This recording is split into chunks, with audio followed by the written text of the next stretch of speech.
আমি আছি বর্তমান বরপেটা ডিস্ট্রিক্টে গড়াইমারি পাথারে। কারণ এই জায়গায় আমাকে ইসলাম দরদি ভাইদের সবাই বলছে এই জায়গায় ইস্তেমা হইতেছে, যেটা নাকি ডিস্ট্রিক্ট ইস্তেমা। আর এই ইস্তেমা হইতেছে বরপেটা ঠিয়া গড়াইমারি হালকাতে, আর স্থানটা হচ্ছে গড়াইমারি পাথার।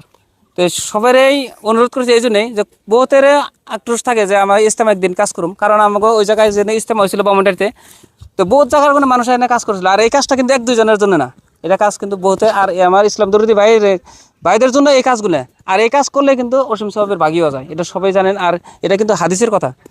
আর আরেকটা কথা হচ্ছে কি, এই ইস্তেমার মধ্যে 3 দিনকার জন্য ইস্তেমা, আর বহুত কিছু করা হয়, বহুত সময় আমরা ইউজ করি, কিন্তু 3 দিনকার জন্য সবাই অনুরোধ করি এই জায়গায় ইস্তেমা আইবেন।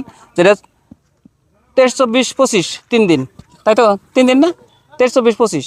তবে এই কথাই কইতেছি যে 3 দিনকার জন্য আমরা কিছু কাজ করে রাজাও সাজম না, বা আমরা বহুত ধনী হম না।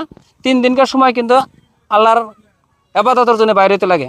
আর আবাদত করাটা আমাকে ইসলাম ধর্মের একটা বহুত বড় নিয়ামত। আর এই যে যেটা ইস্তেমাটাও কিন্তু আমাকে ইসলাম ধর্মের মধ্যে বহুত বড় একটা নিয়ামত আর একটা অংশ। তো সেই জন্যই বলছি, সবাই অনুরোধ করছি ইসলাম দরদি ভাইদের যত পারেন এই ভিডিওটা শেয়ার করেন, সবাই জানুক যে বরপেটা ডিস্ট্রিক্টে ইস্তেমা হইতেছে, যেটা নাকি বরপেটা ঠিয়া গড়াইমারি হালকাতে আর গড়াইমারি পাথারে। তো যে যেখানে আছেন পারলে শেয়ার করবেন, আর কমেন্টের জরিয়ে জানাবেন যদি কোন জায়গায় কোনে কীভাবে আসা যাব। যদি কমেন্টের জরিয়ে জানেন তবে আমি অ্যান্সার দিব কীভাবে আসা যাব। যে যেখানে কোনে পারেন আসবেন, বা আমিনগাঁও টু ধুপড়ি বা আমিনগাঁও টু অবাইপুরের থেকেও যদি আসতে পারেন, রাস্তা আছে, কোনো অসুবিধা নাই। আমি সম্পূর্ণভাবে আমি বলে দেবো, যদি পারেন আসতে পারবেন। আর এই জায়গায় কিন্তু পরিপূর্ণভাবে পূর্ণ গতিতে কাজ চলছে, দেখতে পাচ্ছেন। এইদিকে দেখে এই বাসবুর যেটা আছে, আজকে কিন্তু আরেকটা কথা কি, মাসরা হয়ে গেল সকালে মেন প্যান্ডেলের কাম। আর যেটা মেন প্যান্ডেল বড়, যেটা মেন প্যান্ডেল হবো, এই মেন প্যান্ডেলটা হইতেছে আপনার 168 ফুট বহল, আর হলো 3 থেকে 400 ফুট লম্বা।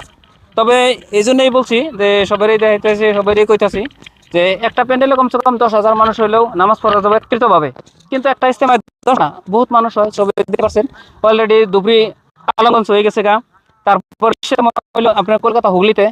তো আমাকেও এটা হইলো ইসলামের ধর্ম হইলো নিয়ামত। আর ইসলাম ধর্মের মধ্যে কোনো পুলিশ প্রশাসন না, যত মানুষ হয়, কারণ আমাকে ইসলাম ধর্ম শান্তির ধর্ম। তবে তো জানিনি, মানুষের প্রতি মানুষের ভাবে একটা কথা আছে। আর মানুষের প্রতি মানুষের মহব্বত থাকা লাগে। আর ইস্তেমার থেকে কিন্তু মহব্বত পয়দা হয়। আর এটা একটা নিয়ামত। আর দেখতে পাচ্ছেন আমার পিছনে কিন্তু এটা মাসরা ঘর, তো দেখতে পাচ্ছেন। আর এই মানুষও আছে, আর অলরেডি সকালে মাসরা হয়ে গেছে গা। আর প্রত্যেক দিন এশার নামাজের পরে মাসরা হয় ইস্তেমার বিষয়। আর মাসরাটা একটাই হয়, সেটা হইলো ইসলাম ধর্মের মানুষগুলো মানুষের প্রতি কীভাবে মহব্বত থাকা লাগে।